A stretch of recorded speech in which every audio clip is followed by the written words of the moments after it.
ಮಕ್ಕಳಿಗೆ ಐರನ್ ಕೊರತೆ ಆಗಿರುತ್ತೆ.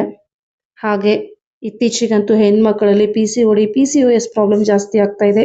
ಹಿರಿಯರಲ್ಲಿ ಜಾಯಿಂಟ್ ಪೇನ್ಸ್ ಬರ್ತಾ ಇದೆ. ಎಲ್ಲದಕ್ಕೂ ಬೆಸ್ಟ್ ಅಂದರೆ ಈ ಚಿಕ್ಕಿ. ಪ್ರೋಟೀನ್ ಇದೆ, ಐರನ್ ಇದೆ, ವಿಟಮಿನ್ಸ್ ಇದೆ, ಮಿನರಲ್ಸ್ ಇದೆ, ಫೈಬರ್ ಇದೆ. ಎಲ್ಲ ಒಳ್ಳೊಳ್ಳೆ ಇಂಗ್ರೀಡಿಯೆಂಟ್ಸಿಂದ ಮಾಡಿರೋಂಥ ಚಿಕ್ಕಿ ಇದು. ಬನ್ನಿ ಹೇಗೆ ಮಾಡ್ಕೊಳ್ಳೋದು ಅಂತ ನೋಡ್ಕೊಂಡು ಬಿಡೋಣ. ಒಂದು ಬೌಲ್ನಷ್ಟು ಕಡಲೆ ಬೀಜನ ಹುರ್ಕೊಂಡ್ಬಿಡ್ತೀನಿ. ಚೆನ್ನಾಗಿ ಕ್ರಂಚಿ ಆಗೋವರೆಗೂ ನಾವು ಕಡಲೆ ಬೀಜನ ಹುರ್ಕೊಂಡ್ಬಿಡ್ಬೇಕು.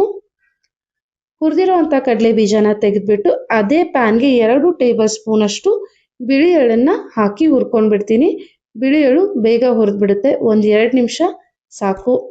ಇವಾಗ ಹುರಿದಿರೋವಂಥ ಕಡಲೆ ಬೀಜದ ಸಿಪ್ಪೆನೆಲ್ಲ ತೆಗೆದುಬಿಡೋಣ. ನೋಡಿ, ಚೆನ್ನಾಗಿ ಸಿಪ್ಪೆನೆಲ್ಲ ತೆಗೆದು ಕಡಲೆ ಬೀಜನ ತಗೊಂಡಿದ್ದೀನಿ. ಇವಾಗ ನಾವು 1 ಬೌಲ್ನಷ್ಟು ಹುರಿಗಡಲೆನ ತಗೊಳ್ಳೋಣ.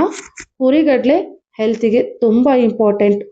ಪ್ರೋಟೀನ್ ರಿಚ್ ಇದೆ, ಐರನ್ ರಿಚ್ ಇದೆ, ಜಿಂಕ್ ಆ್ಯಂಡ್ ಮ್ಯಾಗ್ನೀಷಿಯಮ್ ಇದೆ, ಫೈಬರ್ ಇದೆ. ಸೊ ನಾವು ಡೈಲಿ ಹುರಿಗಡಲೆನ ತಿನ್ನಬೇಕು. ಸಿಪ್ಪೆ ಬಿಡಿಸಿ ಹುರಿಗಡಲೆನ ಇಟ್ಕೊಂಡಿದ್ದೀನಿ. ಇವಾಗ ನಾನು ಕ್ರಿಸ್ಪಿ ಆಗಿರುವಂತಹ ಮಂಡಕ್ಕಿನ ತಗೊಳ್ತಿದ್ದೀನಿ. ನೋಡಿ, ಈ ರೀತಿ ಫ್ರೆಶ್ ಆ್ಯಂಡ್ ಕ್ರಿಸ್ಪಿ ಆಗಿರೋ ಮಂಡಕ್ಕಿನ ತಗೊಳ್ಬೇಕು. ಚಿಕ್ಕಿ ತುಂಬ ಚೆನ್ನಾಗಿ ಬರುತ್ತೆ.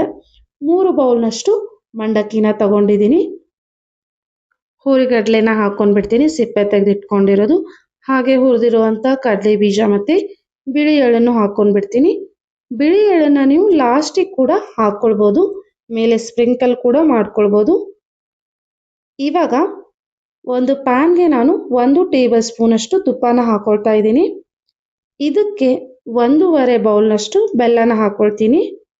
ನಾವೆಷ್ಟು ಮಂಡಕ್ಕಿನ ತಗೊಂಡಿರ್ತೀವೋ ಅದ್ರ ಅರ್ಧದಷ್ಟು ಬೆಲ್ಲನ ಹಾಕ್ಕೊಳ್ಬೇಕು. ಬೆಲ್ಲ ಎಲ್ಲ ನೀಟಾಗಿ ಕರಗಿಬಿಡಲಿ. ಇವಾಗ ರಜೆ ಮುಗಿದು ಮಕ್ಕಳೆಲ್ಲ ಸ್ಕೂಲಿಗೆ ಹೋಗೋ ಸ್ಟಾರ್ಟ್ ಮಾಡಿದ್ದಾರೆ. ಅವರಿಗೆ ಶಾರ್ಟ್ ಬ್ರೇಕಲ್ಲಿ ಕೂಡ ನೀವು ಈ ರೀತಿ ಚಿಕ್ಕಿನ ಕೊಡ್ಬೋದು. ಟೇಸ್ಟಿ ಆಗಿರುತ್ತೆ, ಹಾಗೆ ಹೆಲ್ದಿ ಆಗಿರುತ್ತೆ. ಬೆಲ್ಲ ಎಲ್ಲ ಕರಗಿದೆ, ಪಾಕ ರೆಡಿ ಆಗಿದೆ ಇಲ್ವಾ ಅಂತ ನೋಡ್ಕೊಂಡ್ಬಿಡೋಣ. ಹಾಗೆ ನಾನು ಮಾಡೋ ರೆಸಿಪೀಸ್ ನಿಮ್ಗೆ ಇಷ್ಟ ಆದರೆ ಮರೀದೆ ಲೈಕ್, ಶೇರ್ ಆ್ಯಂಡ್ ಸಬ್ಸ್ಕ್ರೈಬ್ ಕೂಡ ಮಾಡಿ. ನೋಡಿ, ಟಕ್ ಟಕ್ ಅಂತ ಸೌಂಡ್ ಬರ್ತಾ ಇದೆ, ಗಟ್ಟಿಯಾಗಿದೆ. ಹಾಗೆ ಇವಾಗ ಈ ರೀತಿ ಬ್ರೇಕ್ ಮಾಡಿದಾಗ ಈಸಿಯಾಗಿ ಬ್ರೇಕ್ ಆಗಬೇಕು, ಟಕ್ ಅಂತ. ಪಾಕ ಪರ್ಫೆಕ್ಟಾಗಿ ರೆಡಿಯಾಗಿದೆ. ಇವಾಗ ಇದನ್ನು ಮಂಡಕ್ಕಿ ಮೇಲೆ ಹಾಕ್ಕೊಂಡ್ಬಿಟ್ಟು ನೀಟಾಗಿ ಮಿಕ್ಸ್ ಮಾಡ್ಕೊಂಡ್ಬಿಡೋಣ. ಬಿಸಿ ಇರುವಾಗಲೇ ಚೆನ್ನಾಗಿ ಮಿಕ್ಸ್ ಮಾಡ್ಕೊಂಡ್ಬಿಡಿ. ಪ್ರೋಟೀನ್ ರಿಚ್ ಇರುವಂಥ ಚಿಕ್ಕಿ ಇದು. ಹುರಿಗಡಲೆನಲ್ಲಿ ಕೂಡ ಪ್ರೋಟೀನ್ ಇದೆ, ಹಾಗೆ ಕಡಲೆ ಬೀಜದಲ್ಲಿ ಪ್ರೋಟೀನ್ ಇದೆ, ಮತ್ತು ಬಿಳಿ ಎಳ್ಳಿನಲ್ಲೂ ಕೂಡ ಪ್ರೋಟೀನ್ ಇದೆ. ಸೊ ಪ್ರೋಟೀನ್ಗೋಸ್ಕರ ನಾವು ಕಾಸ್ಟ್ಲಿ ಆಗಿರುವಂಥ ಪನ್ನೀರ್ನೇ ತಿನ್ನಬೇಕು, ಇಲ್ಲ ಮತ್ತೊಂದನ್ನೇ ತಿನ್ನಬೇಕು ಅಂತ ಏನಿಲ್ಲ. ಈ ರೀತಿ ಹೆಲ್ದಿ ಆಗಿರುವಂಥ ಬಜೆಟ್ ಫ್ರೆಂಡ್ಲಿ ಚಿಕ್ಕಿನ ಕೂಡ ತಿನ್ಬೋದು. ಇವಾಗ ನಾನು ಒಂದು ಟ್ರೇ ಮೇಲೆ ತುಪ್ಪನ ಸವರ್ಕೊಂಡಿದ್ದೆ, ಅದ್ರ ಮೇಲೆ ನೀಟಾಗಿ ಮಿಕ್ಸ್ ಮಾಡ್ಕೊಂಡಿರುವಂಥ ಚಿಕ್ಕಿ ಮಿಕ್ಸರ್ನ ಹಾಕ್ಕೊಂಡ್ಬಿಡ್ತೀನಿ. ಈ ರೀತಿ ಹಾಕ್ಕೊಂಡ್ಬಿಟ್ಟು ಇದನ್ನು ಬಿಸಿ ಇರುವಾಗಲೇ ನಾವು ಸ್ವಲ್ಪ ತಟ್ಟಿ ಫ್ಲ್ಯಾಟ್ ಮಾಡ್ಕೊಂಡ್ಬಿಡೋಣ, ಅಂದರೆ ಈವನ್ ಆಗಿ ಸ್ಪ್ರೆಡ್ ಮಾಡ್ಕೊಂಡ್ಬಿಡ್ತೀನಿ. ಬಿಸಿ ಇರುವಾಗಲೇ ಇದನ್ನು ನಾವು ಕಟ್ ಮಾಡ್ಕೊಂಡ್ಬಿಡ್ಬೇಕು. ತಣ್ಣಗಾದ್ಮೇಲೆ ಕಟ್ ಮಾಡೋಕ್ಕಾಗಲ್ಲ. ನಿಮ್ಗೆ ಯಾವ ಸೈಜ್ ಚಿಕ್ಕಿ ಬೇಕೋ ಆ ಸೈಜ್ ನೀವು ಕಟ್ ಮಾಡಿಟ್ಕೊಂಡ್ರೆ ಸಾಕು. ಕಂಪ್ಲೀಟಾಗಿ ತಣ್ಣಗಾದ್ಮೇಲೆ ನಾವು ಚಿಕ್ಕಿನ ಸೆಪ್ರೇಟ್ ಮಾಡ್ಕೊಂಡ್ಬಿಡೋಣ. ಇವಾಗ ತಣ್ಣಗಾಗಿದೆ.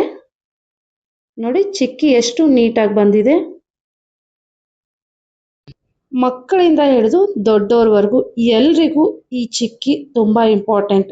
ಹಾಗೆ ಎಲ್ರಿಗೂ ಇದರ ಟೇಸ್ಟ್ ಇಷ್ಟ ಆಗೇ ಆಗುತ್ತೆ, ಅಷ್ಟು ಚೆನ್ನಾಗಿದೆ. ಮಾಡೋದು ಕೂಡ ಈಸಿಯಾಗಿದೆ. ಶೇಂಗಾ ಚಿಕ್ಕಿನ ತಿಂದು ಒಂದೊಂದ್ಸತಿ ಬೇಜಾರಾದಾಗ ಈ ರೀತಿ ಕಡಲೆ ಬೀಜ ಮತ್ತು ಮಂಡಕ್ಕಿ ಚಿಕ್ಕಿನ ತಿಂದು ನೋಡಿ. ಟೇಸ್ಟಿ ಆಗಿದೆ, ಹೆಲ್ದಿ ಆಗಿದೆ. ಮಾಡೋದಂತೂ ಸಿಕ್ಕಾಪಟ್ಟೆ ಈಸಿ ಇದೆ. ಟ್ರೈ ಮಾಡಿ ನೋಡಿ, ಖಂಡಿತ ನಿಮಗೆ ಇಷ್ಟ ಆಗುತ್ತೆ. ಹಾಗೆ ವಿಡಿಯೋನ ನೋಡ್ತಾ ಲೈಕ್, ಶೇರ್ ಆ್ಯಂಡ್ ಸಬ್ಸ್ಕ್ರೈಬ್ ಮಾಡೋದನ್ನು ಮರಿಬೇಡಿ.